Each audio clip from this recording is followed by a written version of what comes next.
입력이 RT이고 출력이 CT인 제어 시스템이 자, 다음의 식과 같이 표현될 때 이 제어 시스템의 전달 함수는 단 초기 값은 0이라고 했습니다. 자, 지금 문제에 주어진 그 식을, 자, 제어 시스템의 식을 보게 돼버리면 지금 여기서 자, D제곱 CT, DT제곱 이렇게 나와 있단 말이에요. 이 표현 자체가 뭐냐? 바로 미분을 나타내주는 그러한 식인데 지금 이 첫 번째 식 같은 경우는 CT가 출력이죠. 이 출력을 시간에 대해서 2번 미분한 형태고요. 이 식은 출력을 시간에 대해서 한 번 미분한 거예요. 한 번. 그리고 이 식은 뭐겠어요? RT, 입력을 시간에 대해서 한 번만 미분을 한 겁니다. 자, 그럼 이때 미분을 2번. 자, 제곱했다는 건 미분을 2번 했다는 뜻이에요. 미분을 2번 했다. 미분을 2번 하면은 요건 S제곱으로 표시가 되고요.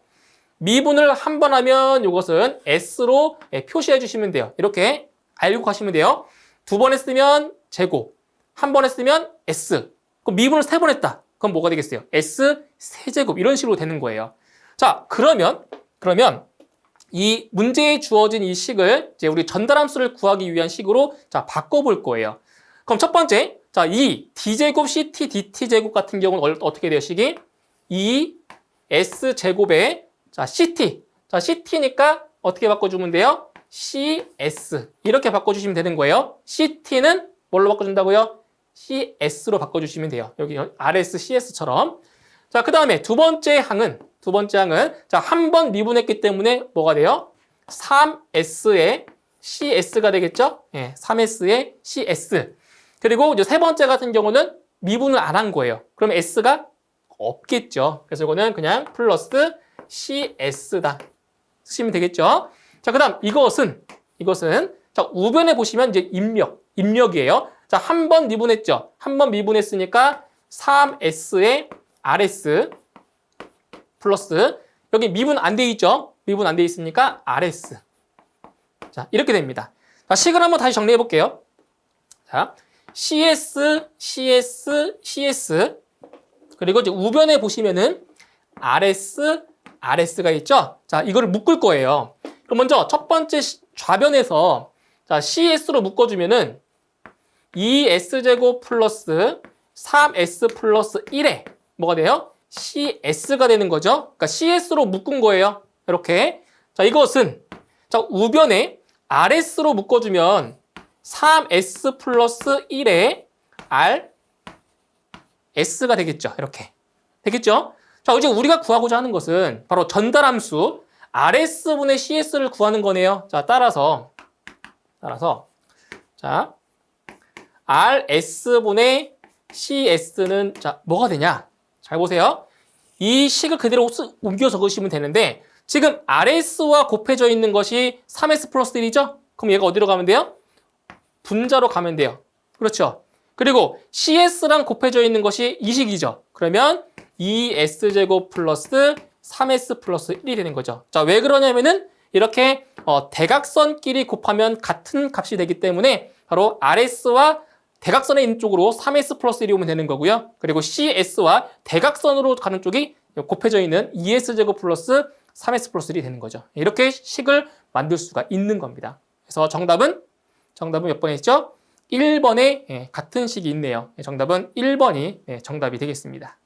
50Hz의 주파수에서 유도성 리액턴스가 4옴인 인덕터와 용량성 리액턴스가 1옴인 커패시터와 4옴의 저항이 모두 직렬로 연결되어 있다. 자, 지금 RLC가 직렬로 연결되어 있는 그런 회로예요. 자, 이 회로에 100V 50Hz의 교류 전압을 인가했을 때, 자, 무효 전력은 얼마냐? 자, 보실게요. 자, 이렇게 되어 있는 거예요. 자, 회로가 지금 이렇게 저항이 하나 있고요. 저항. 그다음 인덕터. 자, 인덕터가 코일이 하나 있죠. 그리고 커패시터, 콘덴서가 이렇게 직렬로 연결이 되어 있는 그러한 RLC 직렬 회로입니다. RLC 직렬 회로. 자, 이때 유도성 리액턴스가 4옴이래요. 그럼 여기가 4옴이 되겠죠? 그렇죠? 예, 유도성 리액턴스 4옴. 그 다음 용량성 리액턴스가 1옴입니다. 여기죠? 1옴. 용량성 리액턴스. 그리고 저항은 4옴이죠. 저항 4옴. 이렇게 해서 R, X죠? XL, RL, C, XC. 네, 이렇게 쓸 수 있는 거죠. R, L, C 이겁니다. 그때 이 회로에 지금 얼마의 전압을 줬냐? 교류 전압 여기에 100V의 전압을 인가한 거예요. 100V의 전압을 자 인가했을 때 그때 무효 전력이 얼마냐? 예, 무효 전력 물어봤어요. 자, 그러면 제일 먼저 구할 게 뭐냐? 바로 임피던스 먼저 구해 보도록 하죠. 임피던스. 자, 임피던스는 잘 보세요. R 플러스 J XL 마이너스 XC인 거죠. RLC 직렬 회로에서 임피던스는 R 플러스 J XL 마이너스 XC가 됩니다. 자, 그러면 저항은 4옴이죠? 4 플러스 자 J의 XL 마이너스 XC입니다. XL이 4이고 XC가 1이에요. 빼주면 3이 되겠죠. 3. 그렇죠? 예, 3이 됩니다. 자, 임피던스 구했어요. 자, 그런 다음에 이제 임피던스의 크기를 구해보면 자, 지금 근데 이걸 어떻게 쓸 수 있냐면은 이거를 R 플러스 JX라고 쓸 수 있어요. 그렇죠? 저항 그리고 이거는 뭐예요? 저항과 리액턴스 합친 거죠. 그래서 저항 리액턴스입니다. R과 X인 거예요. 그럼 임피던스의 크기는 루트 R의 제곱 플러스 X 제곱으로 구할 수 있는 거죠. 그렇죠? 네. 루트 R 제곱 플러스 X 제곱이다. 그러면 루트 자 4의 제곱 플러스 3의 제곱이 되겠네요. 자, 얼마가 돼요? 이거는 3대 4대 5. 이거는 그냥 암기할 수 있죠. 그래서 임피던스의 크기는 바로 5옴이라는 값이 나오게 됩니다. 자, 임피던스 크기 구했어요. 5옴이라고. 자, 이제 그 다음에 무엇을 구할 거냐면 바로 전류를 구할 수가 있겠죠. 전류. 자, 전류 I는 임피던스 분의 전압으로 구할 수가 있어요. 임피던스의 크기죠. 크기. 그러니까 임피던스의 크기가 얼마냐? 5죠. 5. 자, 5가 되고요. 전압은 100V라고 했어요. 100V. 그러면 전류는 바로 20A가 나오게 되는 거죠. 20A. 즉 여기에 이 회로에 흐르는 전류가 20A라는 뜻이에요. 20A. 이렇게. 자, 그러면 이제 무효 전력 구할 수 있겠죠. 무효 전력. 자, 따라서 무효 전력 PR은 자, 어떻게 구할 수 있어요? 무효 전력은 바로 I 제곱 X로 구할 수 있는 거죠. I 제곱 X. 자, 이건 뭐냐? 자, 이게 무효 전력이기 때문에 I 제곱 X가 되는 거예요. 그런데 만약에 유효 전력을 구해라. 유효 전력을 구하라고 하면 I 제곱 R이 되는 거죠. X가 아니라 R입니다. R. 유효 전력 구할 때는. 자, 그러면 전류의 제곱이니까 전류 20 나왔죠? 20의 제곱 곱하기 X가 뭐라고요? X? 리액턴스. 리액턴스 얼마 나왔어요? 3이죠? 3. 여기다 3을 곱하면 나옵니다. 그래서 얼마 나오냐? 이거 계산해 주시면 바로 1200이 나오게 되겠네요. 1200. 1200이고요. 단위는 바가 되겠네요. 바. 1200바. 정답은 2번이 정답이 되겠습니다. 100V에서 500W를 소비하는 전열기가 있다. 이 전열기에 80V의 전압을 인가했을 때 소비되는 전력은 얼마냐? 자, 소비 전력 물어봤죠. 바로 유효 전력을 말하는 건데 자, 우리 그 소비 전력 구하는 공식이 있어요. 공식. 자, 어떤 공식이냐면 P는 VI. 이게 가장 기본이죠. P는 VI. 자, 이것 말고도 I 제곱 R이라는 공식도 있고요. 자, 이것 말고도 하나 또 있죠. R분의 V 제곱이 있어요. 자, 그러면 이 문제에서 소비 전력을 구하는 식이 지금 세 가지가 나왔단 말이에요. VI, I 제곱 R, R분의 V 제곱. 그럼 이 세 개 중에서 과연 어떤 식을 자, 써야 되냐? 자, 간단해요. 자, 지금 문제에서 주어진 게 전압과 전압밖에 안 주어졌네요. 전압과 소비 전력밖에 안 주어졌죠. 자, 그럼 잘 보세요. 지금 변화하는 것이 뭐냐? 변화하는 것이 전압이 100V에서 80V로 변한 거예요. 전압이. 자, 그럼 기본적으로 여기는 I제곱R은 쓸 수가 없겠네요. 왜? 여기 전압이 없으니까. 그럼 전압이 있는 식은 VI와 그리고 R분의 V제곱 둘이 남았어요. 그럼 두 개 중에 어떤 식을 써야 되냐? 바로 세 번째 있는 식을 써야 되는 거죠. 자, 왜 그러냐면은 잘 보세요. 지금 100V에서 500W를 소비하는 전열기가 있어요. 이 전열기가 뭐예요? 전열기가 이게 부하예요, 부하. 부하. 저항. 이게 부하입니다, 부하. 그런데 자, 이 전열기에 자, 지금 전열기가 똑같은 전열기죠. 다른 전열기가 아니라 같은 전열기에서 이제 전압만 100V에서 80으로 낮춘 거예요. 그러면 이 같은 전열기라는 뜻은 같은 부하라는 거죠. 그럼 같은 부하라고 하는 것은 저항이 일정하다라는 거죠. 그렇기 때문에 이 저항이 일정할 때 그때 이 전압의 변화에 따라서 소비 전력이 어떻게 변하냐 이거를 지금 물어본 거예요. 그렇기 때문에 VI 공식 쓰는 게 아니라 R분의 V제곱을 쓰는 거죠. 그러니까 전압만 고려할 수 있게. 저항은 안 변하니까. 이해하셨죠? 네, 그래서 P는 R분의 V제곱이라는 식을 이용하는 거예요. 그러면 다시 P는 R분의 V제곱이에요. 그럼 우리 이 관계식을 딱 봤을 때 이 소비 전력은 전압의 제곱에 뭐한다? 비례하는 걸 알 수 있는 거죠. 그래서 이 소비 전력은 전압의 제곱과 뭐한다? 비례한다는 거예요. 비례. 전압의 제곱에 비례한다고요. 비례. 자, 그럼 무슨 얘기냐면은 자, 100V일 때 500W를 소비했죠. 그러면 80V일 때는 소비 전력이 얼마냐? 어떻게 해주면 돼요? 자, P 프라임으로 놓을게요. P 프라임은 100V일 때의 소비 전력에다가 곱하면 되죠. 왜? 전압의 제곱에 비례하기 때문에 지금 얼마예요? 100V에서 80V로 더 전압이 낮아졌죠? 전압이 더 낮아졌기 때문에 전력도 낮아지겠죠. 자, 근데 낮아지는데 그냥 낮아지는 게 아니라 제곱으로 낮아지는 거죠. 제곱. 그렇죠? 왜냐면 전압의 제곱에 비례하니까. 그래서 이걸 계산하시는 거예요. 이렇게. 그럼 여기 P에는 뭐가 들어가요? P에는 500W가 들어가는 거죠. 500W. 이렇게 계산하시는 거예요. 그러면 이게 320W가 아마 나올 거예요. 320W. 그래서 정답은 3번에 320W가 정답이 되겠습니다.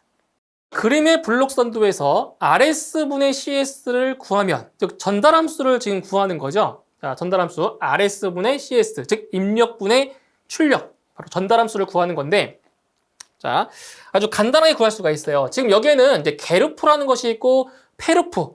게르프는 열려 있는 거죠. 페르프는 닫혀 있는 거고요. 그때 어떻게 볼 수 있냐면은, 자, 제가 번호를 한번 쓸 거예요. 번호. RS에서 CS까지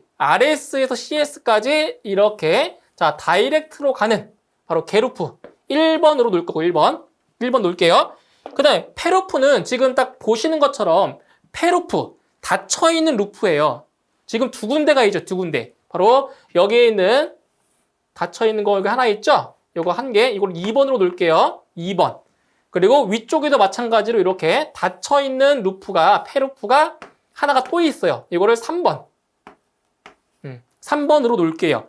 자, 그때 이 전달함수 같은 경우는 전달함수 RS분의 CS죠. 전달함수는 자, 공식이니까 자, 암기해주세요. 자, 1 마이너스 자, 페르프분의 자, 게르프 이렇게 보시면 돼요. 자, 그럼 여기서 아까 게르프가 1번 하나였죠? 그럼 여기에 1번이 여기에 들어갈 수 있고요. 그 다음에 페르프는 지금 몇 개 있어요? 2개 있죠? 네, 2개 있으니까 여기에 2번과 3번이 들어가는 거예요. 그런데 중요한 거는 여기에 마이너스가 있다는 것 잘 보셔야 되고요. 그리고 이 블록선도에서 이 부호도 잘 보셔야 돼요. 플러스인지 마이너스인지를 보셔야 돼요. 아시겠죠? 그러면 이 식이 어떻게 바뀌냐? 잘 보세요. 이렇게 바뀌는 거예요. 1 마이너스가 되고요. 자, 지금 2번과 3번인데 2번과 3번인데 둘 다 마이너스죠. 마이너스. 자, 마이너스이기 때문에 마이너스 2번 그리고 마이너스 3번이 되는 거예요. 왜냐하면 여기가 다 마이너스로 지금 들어가기 때문에 마이너스. 그렇죠? 그리고 분자는 그냥 1번이 되겠죠. 1번. 이런 식으로. 그러면 이 분모에 잘 보세요. 마이너스, 괄호 앞에 마이너스가 있기 때문에 전부 다 뭘로 바뀌어요? 플러스로 바뀌는 거죠. 이렇게. 그렇죠? 예, 괄호 앞에 마이너스가 있으니까. 자, 정리해 볼게요. 이제 답 나옵니다. 자, 1 플러스. 자, 2번. 자, 2번부터 볼까요? 2번. 2번은 지금 보세요. 2번 이 루프에서 다 걸리는 이 블록들을 다 곱하시면 돼요.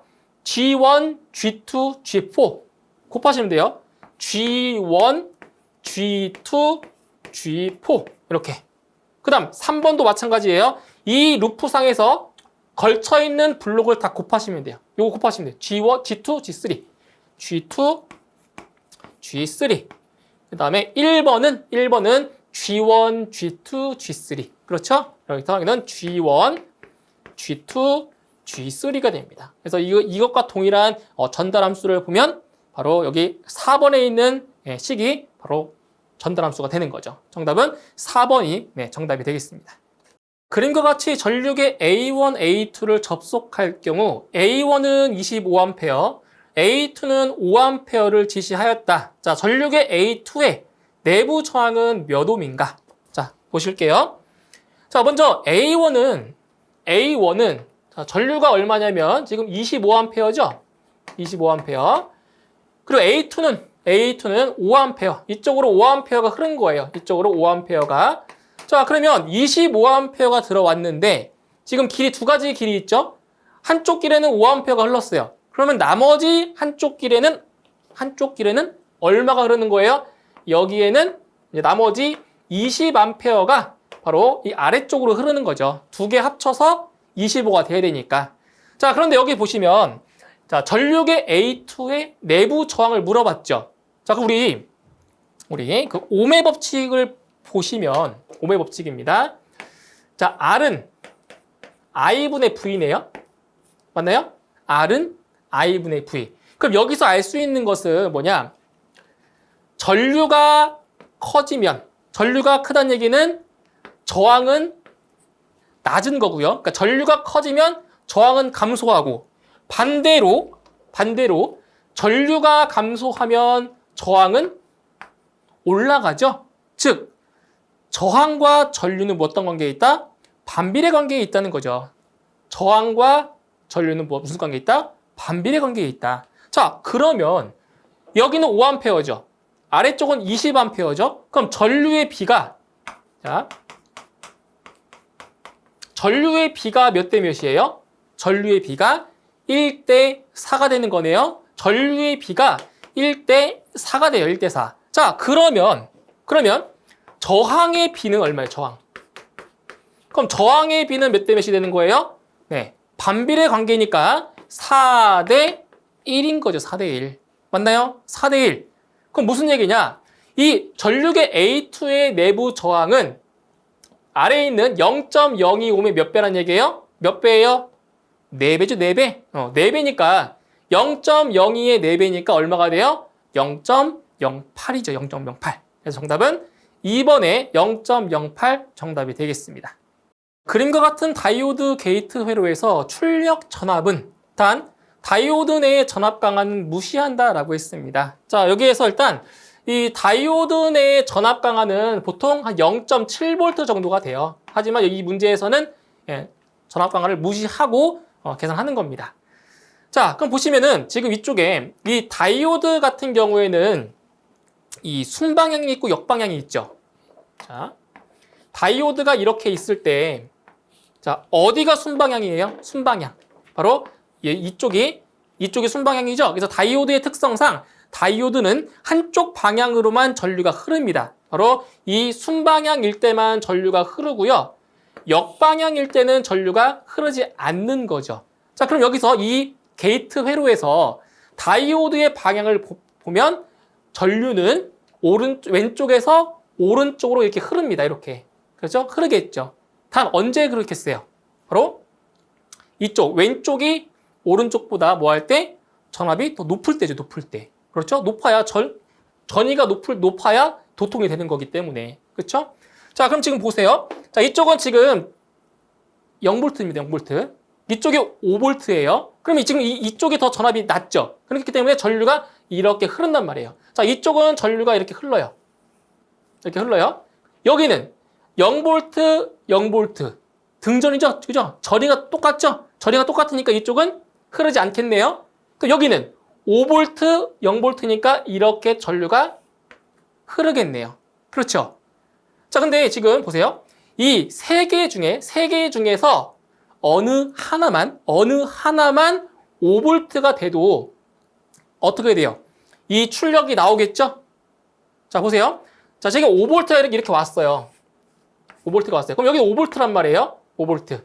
여기 저항이 있죠? 그래서 이 출력 쪽에서 이 5V가 나온다는 얘기예요. 그러니까 이 세 개 중에서 어느 하나만이라도 5V가 입력이 되면 출력이 나온다는 거죠. 자, 적어도 하나만 입력이 주어지면 출력이 나온다. 이게 뭐예요? 이게 바로 OR 게이트죠. OR. 우리가 알고 있는 OR 게이트. 세 개 중에 적어도 하나만 입력이 주어져도 출력이 나온다. OR입니다. OR. 그렇기 때문에 출력은 지금 세 개 중에서 2개의 입력이 주어졌기 때문에 바로 출력이 나온다는 얘기입니다. 얼마예요? 5V가 되는 거죠. 5V. 이렇게. 그래서 이건 대표적인 OR 회로의 게이트 회로가 되는 겁니다. 정답은 2번이 정답이 되겠습니다. 회로에서 저항 5옴의 양단 전압은 얼마인지 물어보았습니다. 자, 회로를 보시게 되면 지금 전원 자체가 전화번이 이쪽에 왼쪽에 하나 있어요. 전화번이 하나가 있고 그리고 오른쪽에 전류원이 있습니다. 이렇게. 그러니까 전원이 2개 이상일 때 우리는 중첩의 원리. 중첩의 원리를 이용해서 문제를 풀 수가 있는 거죠. 근데 중첩의 원리를 이제 해결할 때 이렇게 해주시는 거예요. 자, 전화번은 뭐 한다? 전화번은 단락을 시켜주고요. 쇼트죠, 쇼트. 전화번은 단락시켜주고요. 그리고 전류원은 뭐 시킨다? 전류원은 오픈시킵니다. 오픈, 개방. 자, 이것만 기억하시면 돼요. 전화번은 단락시키고 전류원은 개방시키고. 자, 그럼 첫 번째. 자, 전화번을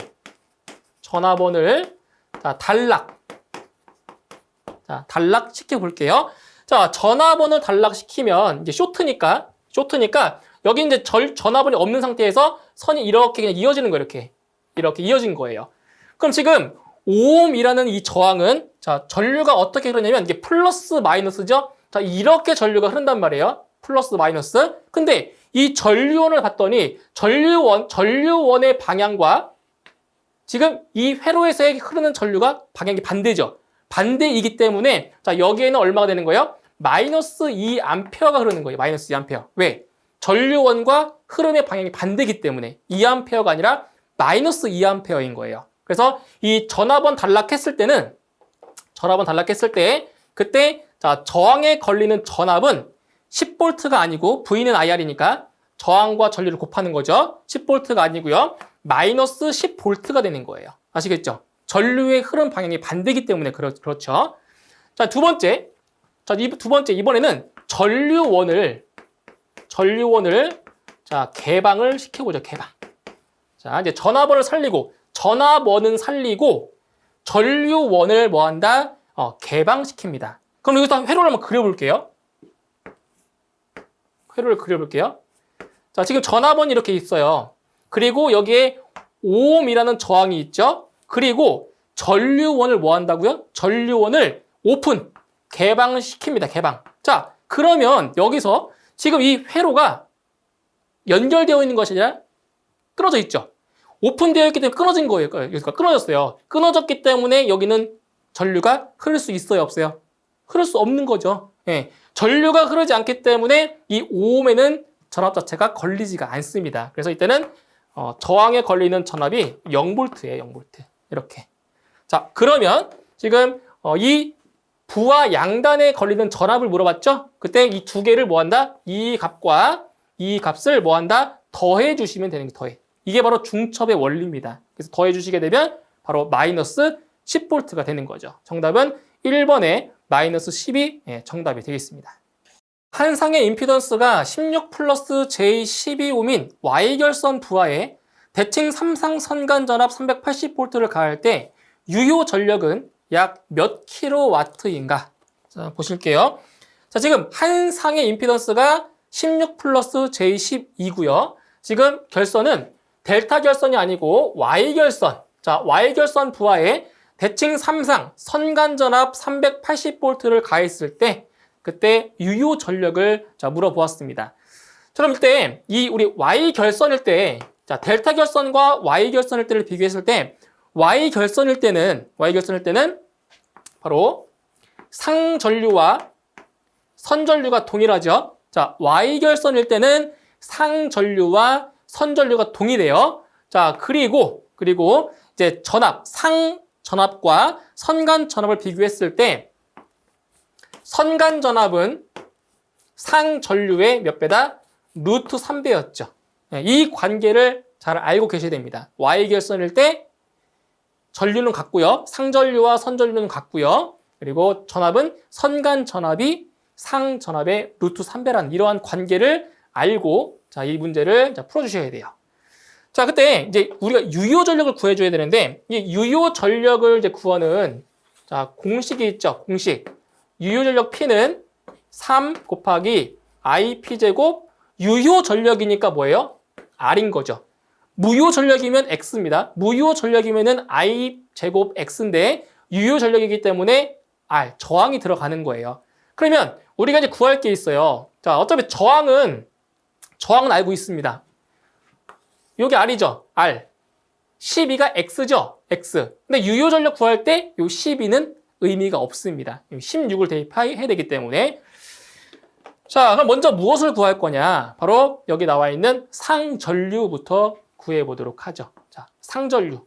상전류는 임피던스분의 자, 전압 구하는데 이게 상전류니까 상전압으로 구하면 되겠죠? 상전압. 그런데 지금 문제에서 주어진 것은 선간전압이 주어졌어요. 선간전압. 그죠? 선간전압이 주어졌기 때문에 이걸 선간전압으로 표현하면 자, VP는 루트 3분의 VL이죠. 루트 3분의 VL. 그러면 루트 3분의 자, VL 선간전압이 되고요. 그리고 임피던스는 그대로 자, 오게 됩니다. 자, 그러면 보세요.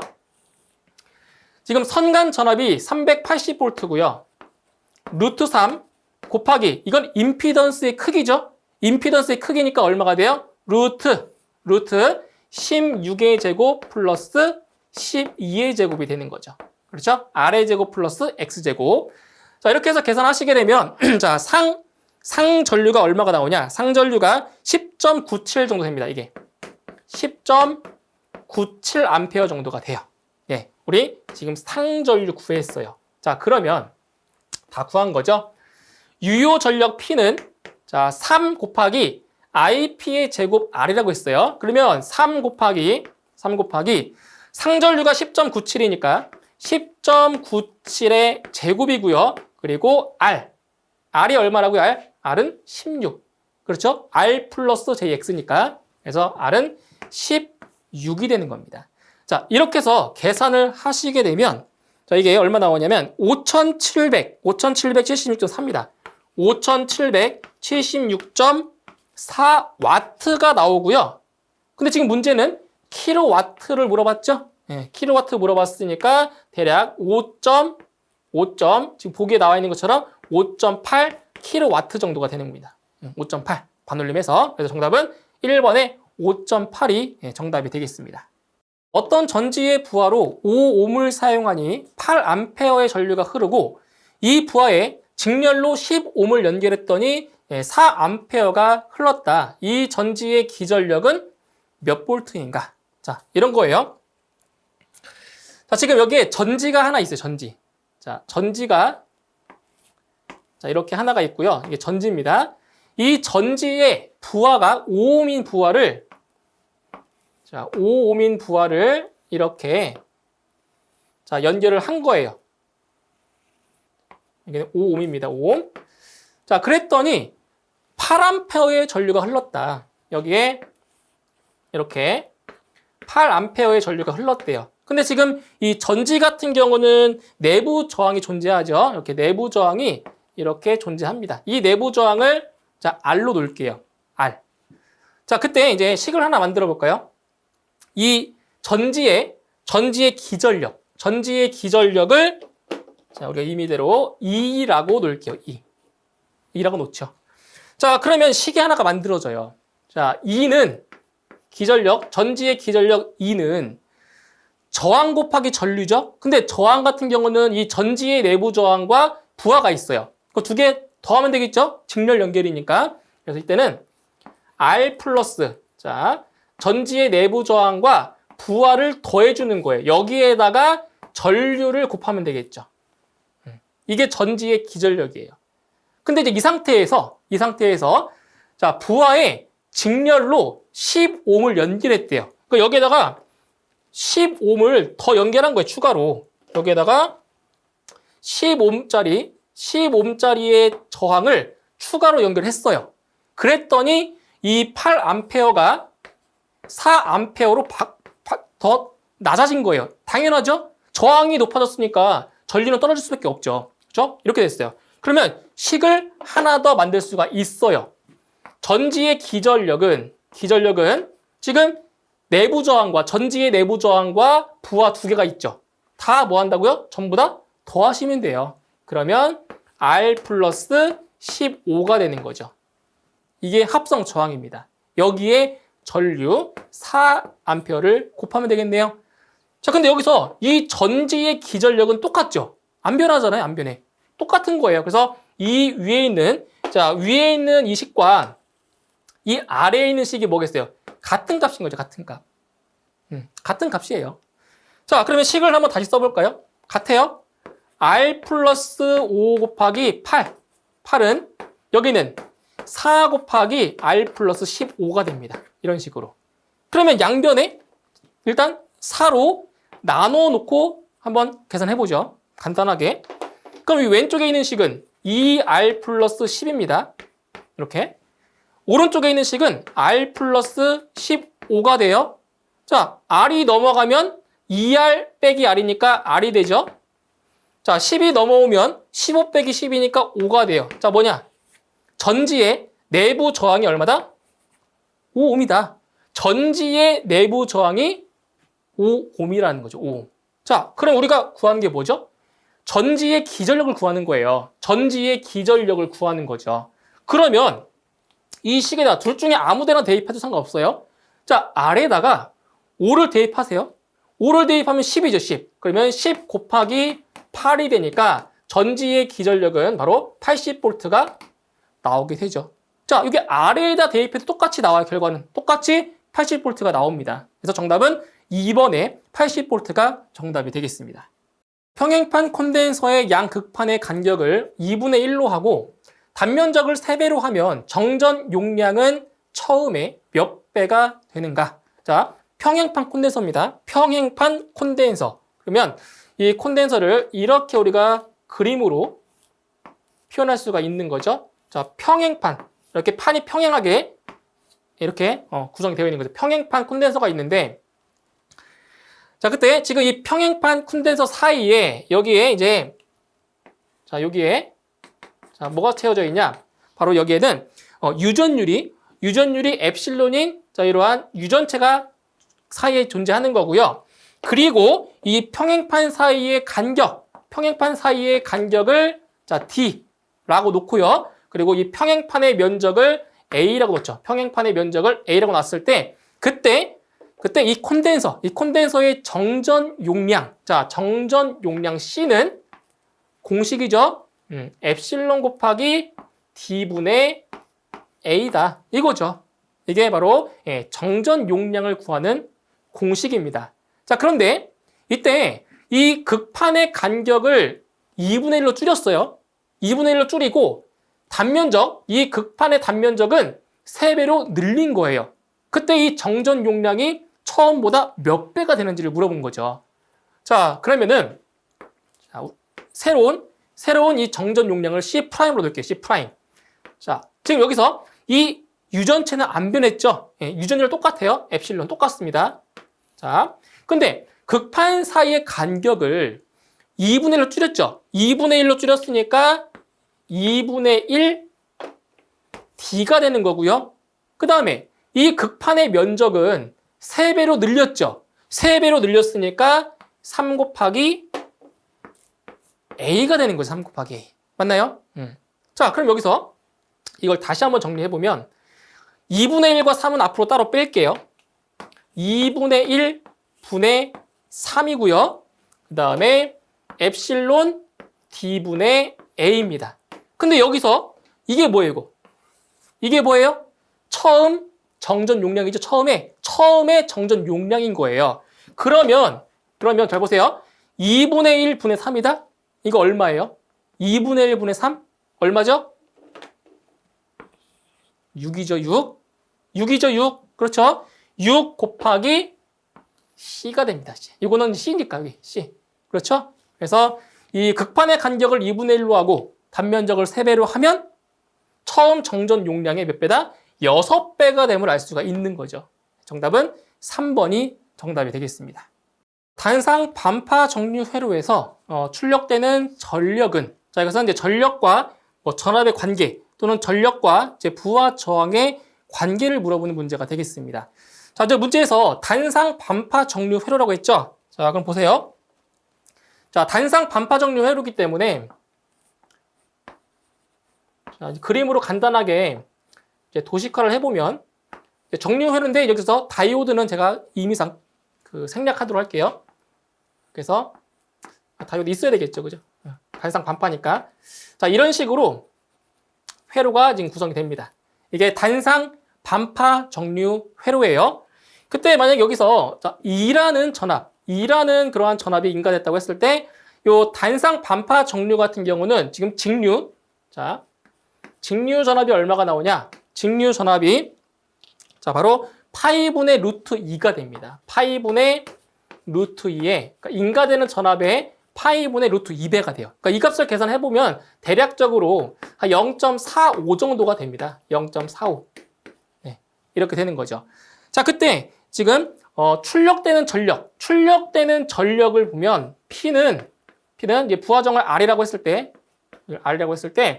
R분의 ED의 자, 제곱이 돼요. 제곱. 즉 다시 정리해보면 R분의 0.45배죠. 입력되는 전압 2의 0.45배예요. 이거의 제곱이라는 거죠. 그러면 이 출력되는 전력은 바로 지금 입력되는 전압의 제곱에 비례함을 알 수가 있고요. 그리고 출력되는 전력은 얼마다? 저항과 어떤 관계에 있다? 바로 반비례 관계에 있다는 것을 알 수가 있는 거죠. 그래서 입력 전압의 제곱에 비례하고 그리고 부하 저항과는 뭐한다? 반비례한다는 거예요. 자, 그럼 보기 한번 보세요. 입력 전압의 제곱에 비례한다. 이게 맞는 거죠. 입력 전압의 제곱에 비례한다. 이게 맞는 거고요. 2번, 입력 전압에 그냥 비례하는 것이 아니고요. 제곱에 비례한다고, 제곱. 제곱에 비례한다는 거죠. 3번, 부하 저항에 비례한다. 반비례죠. 부하 임피던스에 비례한다. 반비례죠. 그래서 옳게 설명된 것은 1번입니다. 입력 전압의 제곱에 뭐한다? 비례한다. 정답은 1번이 되겠습니다. 자극에서 나오는 자하의 전기력선의 수를 자속이라고 한다. 이때 대등하다고 볼 수 있는 것은, 자, 이것은 이제 자기 회로와 전기 회로를 서로 대응시킬 수가 있어야 돼요. 자기 회로와 전기 회로. 자, 그럼 여기서 일단 이 도전율, 자, 도전율과 대응되는 게 뭐겠어요? 자, 자기 회로와 전기 회로입니다. 자, 도전율, 기전력, 전류, 전기 저항. 이 보기에 나와 있는 이 용어는 전부 다 전기 회로에서 사용되는 용어죠. 전기 회로. 그럼 이게 대응되는 자기 회로에서의 대응되는 게 어떤 용어가 있냐? 먼저 도전율. 자, 도전율 같은 경우는 뭐랑 대응되겠어요? 도전율은 투자율에 대응이 되는 거고요. 그 다음에 기전력은, 기전력 같은 경우는 뭐겠어요? 기자력이죠. 기자력. 전기회로, 자기회로. 그렇죠? 예, 기전력은 기자력과 대응이 되는 거고요. 그 다음에 전류. 이 전류가 바로 자기회로에서 말하는 자속과 대응되는 개념이 되는 거죠. 자속. 그리고 전기 저항과 대응되는 것은 뭐겠어요? 자기저항이죠. 그렇죠? 예, 전기회로, 자기회로. 전기 저항과 대응되는 것은 자기저항. 그렇기 때문에 이 자속과 대응하다고 볼 수 있는 것은 3번의 전류가 정답이 되겠습니다. 15매 저항에 2A의 전류를 10분간 흘렸을 때 발열량은 몇 칼로리인가? 자, 발열량. 열량을 물어본 문제입니다. 자, 그럼 우리 열량을 구할 때, 자, 열량을 뭐 H라고도 표시하고 뭐 Q로 표시하는데 저는 임상 Q라고 표시해 볼게요. H도 맞고요. 자, Q는 0.24 곱하기 I제곱 RT입니다. 이게 바로 열량, 발열량을 구하는 공식이에요. 그런데 여기서 이 0.24가 없다. 만약에 이 0.24가 없이 그냥 I제곱 RT면 뭐예요? 이건 뭐죠? 이것은 바로 1의 양이죠. 그러니까 1과 열량을 서로 뭐 할 수 있어요? 서로 바꿀 수가 있죠? 그래서 여기다 0.24배를 하면 얼마가 되는 거예요? 바로 1의 1이 아니라 이제 발열량으로 바뀌는 거죠. 그래서 0.24 I제곱 RT가 됩니다. 그때 이 시간 T의 단위를 잘 아셔야 돼요. 분도 아니고요. 시간도 아니에요. 바로 이건 초입니다. 초예요. 그래서 문제에 나와 있는 이 10분을 초로 환산하셔야 됩니다. 환산. 자, 그러면 식을 한번 적어볼게요. 0.24 곱하기, 자, 전류의 제곱이죠. 전류가 지금 2A입니다. 그럼 2의 제곱이고요. 그 다음 R은 저항이 15입니다. 10 곱하기 시간인데, 자, 10분이죠. 10분이니까 10에다가 얼마 곱해주면 돼요? 60을 곱하셔야 되는 거죠. 1분이 60초니까. 이렇게 해서 계산하시게 되면 바로 발열량은 5760이 나옵니다. 단위는 칼로리가 되는 거죠. 이때 이 발열량의 단위가 칼로리가 되고요. 그래 I제곱 RT가 이게 뭐예요? 이게 바로 줄입니다. 줄 단위가. 줄. 여기에다가 0.24배를 했을 때 그때 칼로리로 바뀌는 거죠. 정답은 2번이 정답이 되겠습니다. 유도 전동기의 슬립이 5.6%이고 회전자 속도가 1700rpm일 때 이 유도 전동기의 동기 속도는 약 몇 rpm인가? 자, 이것은 동기 속도와 회전 속도의 관계, 그리고 슬립을 어떻게 적용하는지를 아셔야 되는데, 자, 식을 보시죠. 회전 속도, 지금 여기는 회전 속도가 바로 이게 회전 속도입니다. 회전 속도는 동기 속도의 바로 1 마이너스 슬립 S죠. 예, 이 공식입니다. 지금 문제에서 구하고자 하는 게 뭐예요? 바로 동기 속도를 물어봤죠. NS. 그럼 동기 속도는 1 마이너스 S분의 바로 회전 속도로 구할 수가 있는 거네요. 자, 그러면 1 마이너스 지금 슬립이 5.6%죠? 이제 100분율을 대입하는 게 아니에요. 100분율이 아니라 얼마가 되겠어요? 0.056이 되는 거죠. 이거를 100분율로 바꿨을 때 그게 5.6%인 거고요. 그래서 0.056을 대입을 하시면 됩니다. 그리고 회전자 속도가 얼마라고 했어요? 1700rpm. 자, 이걸 계산하시게 되면 동기 속도는 대략 1800이 나오게 됩니다. 1800 rpm이 나오게 되는 거죠. 정답은 4번이 정답이 되겠습니다. 교류 회로에서 사용하는 소자 중에서 전압과 전류의 위상이 같은 것은, 자, 동위상인 걸 찾는 거예요. 동위상. 바로 정답은 저항이죠. 저항. 이 저항 같은 경우에는 전류와 전압의 위상차가 존재하지 않습니다. 위상차가 없어요. 그래서 저항이 정답이 되는 거고요. 자, 코일, 그리고 인덕턴스, 캐패시턴스. 자, 보시면 코일과 인덕턴스는 같아요. 코일과 인덕턴스는 동일합니다. 이때 이 코일 같은 경우는 전압이 전류보다 바로 90도, 90도만큼 앞선 거죠. 앞선다. 라는 거고요. 그리고 캐패시턴스 같은 경우는 반대로 전류가 전압보다 자, 90도만큼 앞선다는 겁니다. 앞선다. 예. 그리고 이제 저항 같은 경우는 전압과 전류는 위상차가 없습니다. 그래서 전압과 전류의 위상이 같은 것은 2번의 저항이 되겠습니다. 그림과 같은 논리 회로의 출력 Y는, 자, 이 문제 같은 경우는 여기서 바로 이 무접점 회로를 논리식으로 바꾸는 거예요. 무접점 회로를 논리식으로 바꾸는. 그때 여기서 우리 세 가지 정도만 알고 계시면 됩니다. 세 가지. 자, 어떤 거냐? 이 무접점 회로에서, 자, 오화 게이트가 있고요. 오화 게이트. 그 다음에 엔드 게이트가 있죠.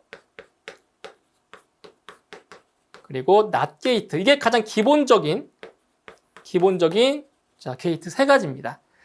그럼 먼저 오화 게이트 같은 경우는 이게 논리식으로 변환될 때, 논리식으로 바꿀 때 어떻게 돼요? 오화는 논리의 합이죠. 예, 오화는 자, 논리의 합입니다. 이렇게 우리 플러스 기호를 쓰죠. 논리의 합. 그 다음에 엔드 게이트는 논리의 곱이죠. 논리의 곱이니까 이거는 도트. 이렇게 표현을 할 수 있고요. 그 다음에 낫 게이트는 부정이죠. 부정. 낫 게이트는 부정이니까 논리식으로 표현할 때는 이게 바를 붙입니다. 바. 예, 바가 있는 거는 부정이라는 뜻입니다. 부정. 이 세 가지만 알고 있으면 어떤 무접점 회로가 나와도 다 풀 수가 있어요. 자, 그럼 이제 보세요. 지금 이 오화 게이트에 A와 B라는 입력 두 개가 입력으로 지금 들어가고 있죠. 그럼 어떻게 되겠어요? 이 출력은 A와 B의 합이 되는 거죠. 그렇죠? 오화 게이트니까 A와 B의 합입니다. 자, 그리고 여기는 엔드죠, 엔드. 엔드니까 자, 논리의 곱이에요. 논리의 곱. 그럼 지금 이 엔드 게이트에 입력이 되는 것은 A 합 B와 그리고 C가 입력으로 들어오고 있는 거죠. 그러면 Y는 A 합 B와 A 합 B와 C의 논리의 곱이 되는 거죠. 이렇게. 그런데 일반적으로 이 논리의 곱, 도트, 이것은 생략 가능합니다. 생략 가능하기 때문에 이것은 A 합 B에다가 그냥 C라고 붙여도 상관없습니다. 그래서 정답은 2번. 2번이 바로 이 무접점 회로에 해당하는 논리식이 되겠습니다. 정답은 2번입니다. 진동이 발생되는 장치에 진동을 억제시키는데 가장 효과적인 제어 동작은, 자, 보세요. 진동을 억제시키는데 가장 효과적인 제어 동작. 자, 여기서 1번의 온오프 동작 같은 경우는 불연속 제어죠. 그리고 미분 동작, 적분 동작, 비례 동작은 바로 연속 제어에 해당이 됩니다. 자, 이 중에서 진동을 억제시키는데 가장 효과적인 그러한 제어 동작은 2번의 미분 동작이죠. 네, 미분 동작이고요. 일단 이 적분 동작 같은 경우는 바로 잔류 편차를 제거해주는 그러한 제어가 되는 거고요. 그리고 이제 비례 동작 같은 경우는 잔류 편차, 오프셋이죠. 잔류 편차가 존재하는 그러한 제어가 되겠습니다. 그래서 진동을 억제시키는 데에 효과적인 제어 방법은 2번의 바로 미분 동작이라고 볼 수가 있습니다. 정답은 2번입니다. 다음의 논리식 중 틀린 것은, 자, 보기 중에서 논리식이 잘못 전개된 것을 찾는 문제가 되겠습니다. 자, 일단 1번과 2번, 3번은 모두 옳게 지금 전개가 되어 있는 거고요. 옳지 않은 4번만 한번 바르게 고쳐보도록 할게요. 자, 지금 이 4번 보기 같은 경우에는 지금 뭐 부정의 부정이 있죠? 바로 드모르간의 법칙을 이용해서 식을 간단하게 변형할 수가 있습니다. 자, 보세요. 지금 식을 한번 다시 적어보면 A 바 합 B가 되고요. 그리고 합 CD 또 위에 이렇게 자 바가 있습니다. 그럼 먼저 이 맨 위에 있는 이 바를 이제 없앨 건데 우리 드모르간의 법칙을 한번 정리를 해보면 이런 거죠. A 곱 B의 바다. 이건 어떻게 돼요? A 바 합 B의 바가 되는 거죠. 이렇게. 그리고 A 합 B의 바다. 이건 어떻게 돼요? A 바 곱의 B의 바가 되는 거죠. 이게 바로 기본적인 드모르간의 법칙이에요. 이걸 이용해서 식을 변형할 건데, 자, 지금 바를 먼저 없애고 싶어요. 자, 그럼 어떻게 하냐? 자, 지금 일단 여기에 하나가 있고요. 여기에 식이 하나가 있어요. 그럼 먼저 자, 요걸 먼저 바꿔보면 자, 보세요. A바 합 B가 되겠죠? 이거에 바를 붙이세요, 이렇게. 자, 논리의 합이죠. 논리의 합이니까 곱으로 바뀌고요. 그렇죠? 곱으로 바뀌고 여기는 CD의 자, 바가 되는 거죠. 이렇게. 그러니까 뭘 이용한 거냐면은 바로 이거죠, 이거. 이 두 번째 법칙을 이용한 거예요. 그런 다음에 각각 자, 이것과 이것을 또 한번 또 드모르간의 법칙을 한번 써볼게요. 자, A 바의 바죠. A 바의 바니까 그대로 A가 된단 말이에요. 이렇게. 그리고 합의 부정이니까 곱이죠. 곱. 그리고 B의 부정. 그럼 A, B 바가 되는 거예요.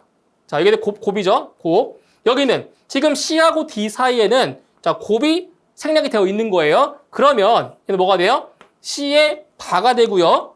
자, 곱의 부정이니까 합이 되겠죠. 그리고 D 바. 이렇게 돼야 옳게 전기가 된 겁니다. 그런데 지금 보기 4번을 보면 어디가 잘못되어 있어요? 바로 여기에 바가 없죠? 네, 여기 바가 있어야 됩니다. 이런 식으로. 그래서 4번이 틀린 논리식이라고 볼 수 있는 거죠. 정답은 4번이 되겠습니다. 60Hz의 삼상 전압을 전파 정류하면 맥동 주파수는 얼마인지를 물어보았습니다. 자, 지금 60Hz고요. 삼상 전압을 지금 전파 정류했죠? 전파 정류. 자, 지금 네 가지로 우리가 분류할 수 있어요. 맥동 주파수에서 네 가지 분류할 수 있는데, 자, 보세요. 자, 단상, 반파가 있고요. 그리고 단상 전파, 그다음 삼상 반파, 그리고 삼상 전파. 지금 이 문제에서 물어본 삼상 전파가 있죠. 삼상 전파. 지금 요거를 물어본 겁니다. 그때 이 맥동 주파수가 자, 어떻게 되냐? 먼저 단상 반파인 경우는 맥동 주파수가 F예요. F라고 하는 주파수인데 지금 문제에서 60Hz라고 주어진 거예요. 60Hz라고. 자, 그리고 단상 전파는 2F입니다. 2배. 삼상 반파는 3배예요. 3배. 그리고 삼상 전파는 6배죠. 6배. 그렇죠? 근데 지금 기본 주파수가 60Hz이기 때문에 삼상 전파일 때는 얼마 돼요? 주파수에 60을 대입해주면 360Hz가 되는 거죠. 이렇게. 근데 만약에 이제 문제에서 항상 60Hz만 주어지는 게 아니에요. 50Hz로 주어질 때가 있었어요. 50Hz. 그럼 50Hz일 때는 얼마가 돼요? 50Hz면 300입니다. 300. 아시겠죠? 그래서 F에다가는 문제에서 주어진 주파수를 대입을 하시면 돼요. 그래서 기본적으로 이 값을 암기하시는 게 아니라 이걸 암기를 하셔야 돼요. 왜냐면 문제에 따라서 주파수가 달라지기 때문에 이걸 기억하시지 말고 이걸 기억을 하시면 돼요. 네, 이렇게. 그래서 정답은 3번이 정답이 되겠습니다. 제어량을 조절하기 위하여 제어 대상과 주어지는 양으로 자, 제어부의 출력이 되는 것은 자, 보세요. 제어량을 조절하기 위하여 그럼 일단 기본적으로 보기 1번에 있는 제어량은 정답이 아니겠죠. 왜? 제어량을 조절하기 위해서니까 1번을 일단 답에서 제외를 시키셔야 돼요. 제어량을 조절하기 위해서 제어 대상과 주어지는 양으로 제어부의 출력이 되는 것이다. 그것은 바로 조작량에 대한 설명이죠. 조작량. 자, 그럼 여기서 제어량 같은 경우는 자, 시스템의 상태를 나타내주는 그러한 값입니다. 시스템의 상태를 나타내주는 거. 그리고 주 피드백 신호 같은 경우는 뭐예요? 출력을 다시 입력으로 보내는, 다시 되먹임해주는 그러한 피드백 신호가 되는 거고요. 그리고 3번에 기준 입력은 바로 시스템에 주어지는 목표값을 바로 기준 입력이라고 하죠. 그래서 제어량을 조절하기 위해서 제어 대상과 주어지는 양으로 제어부에 출력이 되는 것을 바로 조작량이라고 하는 겁니다. 정답은 4번이 정답이 되겠습니다.